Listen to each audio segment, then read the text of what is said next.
Hi everyone, in front of me I've got BLACKVIEW Tab 12 Pro, and let me share with you how to activate automatic system updates on this device. So let's start with the most important thing, which is turning on the developer options. They're not normally active in the settings, so we have to turn them on. Let's open the settings first of all, and then in this left section scroll down to the very bottom to find About Tablet. Then let's localize the build number and keep tapping on it until you'll see that you're in the developer mode. If you want to learn more about the developer options, I highly recommend to check our tutorial about them.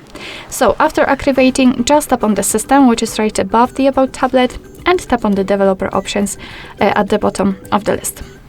So after entering the developer options, all you have to do is to scroll down just a little bit because this option, automatic system updates, will be right here in this first section. So let's simply tap on the switcher, and from now on, since this option is active, your device will apply the updates whenever the device will be restarted.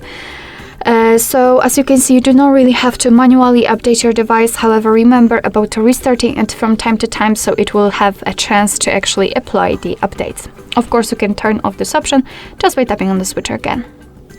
Alright, and that will be all. Thank you so much for watching. I hope that this video was helpful, and if it was, please hit the subscribe button and leave the thumbs up.